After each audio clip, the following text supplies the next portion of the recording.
ಕೆಲವು ಕ್ಷಣಗಳಲ್ಲಿ ಮೋದಿ ಸರ್ಕಾರದ ಮೊದಲ ಕ್ಯಾಬಿನೆಟ್ ಮೀಟಿಂಗ್ ಆರಂಭ ಆಗುತ್ತೆ.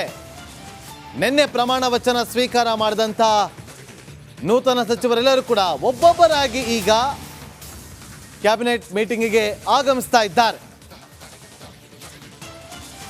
ರಾಷ್ಟ್ರಪತಿಗೆ ಮನವಿಯನ್ನ ಮಾಡಿಕೊಳ್ಳೋದಕ್ಕೆ, ಜಂಟಿ ಅಧಿವೇಶನ ನಡೆಸೋದಕ್ಕೆ ಕ್ಯಾಬಿನೆಟ್ನಲ್ಲಿ ನಿರ್ಣಯವನ್ನ ತೆಗೆದುಕೊಳ್ಳಲಾಗುತ್ತೆ. ಖಾತೆ ಹಂಚಿಕೆ, ಸ್ಪೀಕರ್ ಹುದ್ದೆ ಬಗ್ಗೆ ಕೂಡ ಚರ್ಚೆಯನ್ನು ಮಾಡಲಾಗುತ್ತೆ. ಕೆಲವೇ ಕ್ಷಣಗಳಲ್ಲಿ ಸರ್ಕಾರದ ಮೊದಲ ಸಂಪುಟ ಸಭೆ ನಡೆಯುತ್ತೆ. ಒಂದು ಕಡೆ ಕ್ಯಾಬಿನೆಟ್ ಮೀಟಿಂಗಿಗೆ ಕ್ಷಣಗಣನೆ ಶುರುವಾಗಿದ್ರೆ, ಮತ್ತೊಂದು ಕಡೆ ಇತ್ತ ಸ್ಪೀಕರ್ ಸ್ಥಾನಕ್ಕೋಸ್ಕರ, ಸ್ಪೀಕರ್ ಹುದ್ದೆಗೋಗಿ ಒಂದಷ್ಟು ಬೇಡಿಕೆಗಳು JDU ಪಕ್ಷದಿಂದ ಸ್ಪೀಕರ್ ಹುದ್ದೆ ಸ್ಥಾನಕ್ಕಾಗಿ ಬೇಡಿಕೆಯನ್ನು ಇಡಲಾಗ್ತಾ ಇದೆ. JDU ಬಳಿ ಇರುವಂಥದ್ದು 12 ಸಂಸದರು, TDP ಬಳಿ ಇರುವಂಥದ್ದು 16 ಸಂಸದರು. ಆದರೆ BJP ಸ್ಪೀಕರ್ ಸ್ಥಾನವನ್ನು ತಮ್ಮ ಬಳಿಯೇ ಇಟ್ಟುಕೊಳ್ಳೋದಕ್ಕೆ ಪ್ಲಾನಿಂಗ್ ಅನ್ನು ಮಾಡಿಕೊಂಡಿದೆ. ಸ್ಪೀಕರ್ ಹುದ್ದೆ ಮೇಲೆ ಕಣ್ಣಿಟ್ಟಿದೆ JDU, ಮತ್ತೊಂದು ಕಡೆ TDP. BJPಯವರು ಶತಾಯಗತಾಯ ಸ್ಪೀಕರ್ ಸ್ಥಾನವನ್ನು ಬಿಟ್ಟುಕೊಡದೆ ತಮ್ಮಲ್ಲಿ ಉಳಿಸಿಕೊಳ್ಳೋದಕ್ಕೆ ಪ್ಲಾನಿಂಗ್ ಅನ್ನು ಮಾಡ್ಕೊಳ್ತಾ ಇದೆ.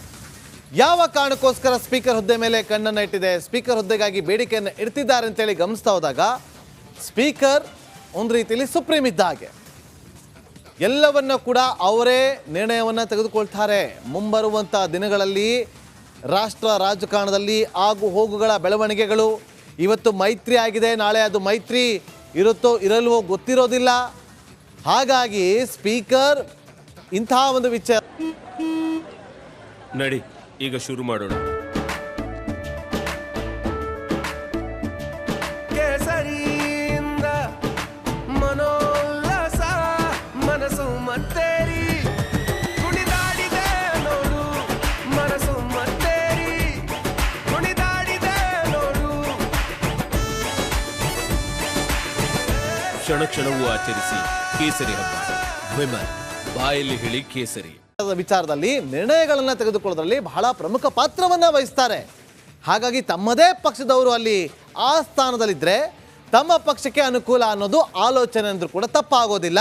ನಮ್ಮ ದೆಹಲಿ ಪ್ರತಿನಿಧಿ ನಟೇಶ್ ಮಾಹಿತಿಯನ್ನು ಕೊಡೋದಕ್ಕೆ ಸಂಪರ್ಕದಲ್ಲಿದ್ದಾರೆ. ನಟೇಶ್, ಕ್ಯಾಬಿನೆಟ್ ಮೀಟಿಂಗ್ ಕೆಲವೇ ಕ್ಷಣಗಳಲ್ಲಿ ಆರಂಭ ಆಗುತ್ತೆ, ಮೊದಲ ಕ್ಯಾಬಿನೆಟ್ ಮೀಟಿಂಗ್.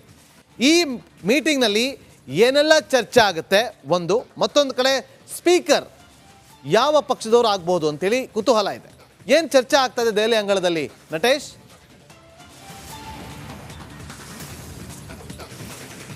ನಾಗೇಂದ್ರ ಬಾಬು, ಮೊಟ್ಟ ಮೊದಲನೇದಾಗಿ ಬಹಳ ವಿಶೇಷ ಅನಿಸಿರುವಂಥದ್ದು ಮೊದಲ ಕ್ಯಾಬಿನೆಟ್ ಮೀಟಿಂಗ್ ಇನ್ನೇನು ಕೆಲವೇ ಕ್ಷಣಗಳಲ್ಲಿ ಆರಂಭ ಆಗ್ತಾ ಇರ್ತಕ್ಕಂಥದ್ದು. ಈ ಒಂದು ಕ್ಯಾಬಿನೆಟ್ ಏನಿದೆ ಇದು ಬಹಳ ವಿಶೇಷತೆಯಿಂದ ಕೂಡಿರುವಂಥದ್ದು. ಯಾಕಂದರೆ ಪ್ರಧಾನಿ ನರೇಂದ್ರ ಮೋದಿಯವರು 3ನೇ ಬಾರಿ ಪ್ರಧಾನಿಯಾಗಿ ಪದಗ್ರಹಣವನ್ನು ಮಾಡಿದರು ನಿನ್ನೆ ಅಷ್ಟೇ. ಅದರ ಜೊತೆಗೆ 71 ಸಚಿವರುಗಳು ಕೂಡ ಪದಗ್ರಹಣವನ್ನು ಮಾಡಿದ್ರು. ಇದರ ಬೆನ್ನಲ್ಲೇ ಇಂದು ಪ್ರಥಮ ಕ್ಯಾಬಿನೆಟ್ ಮೀಟಿಂಗನ್ನು ಇಟ್ಕೊಂಡಿರ್ತಕ್ಕಂಥದ್ದು. ಇನ್ನೇನು ಕೆಲವೇ ಕ್ಷಣಗಳಲ್ಲಿ ಸಭೆ ಕೂಡ ಆರಂಭ ಆಗಲಿದೆ.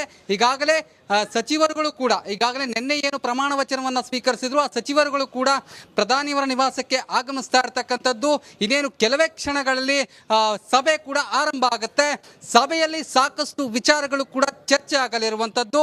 ಈಗಾಗಲೇ ಏನು ಸಾಕಷ್ಟು ಪ್ಲಾನ್ಗಳನ್ನು, ಸಾಕಷ್ಟು ಯೋಜನೆಗಳನ್ನು ಪ್ರಧಾನಿ ನರೇಂದ್ರ ಮೋದಿಯವರ NDA ಮೈತ್ರಿಕೂಟ ಮಾಡಿಕೊಂಡಿರುವಂಥದ್ದು.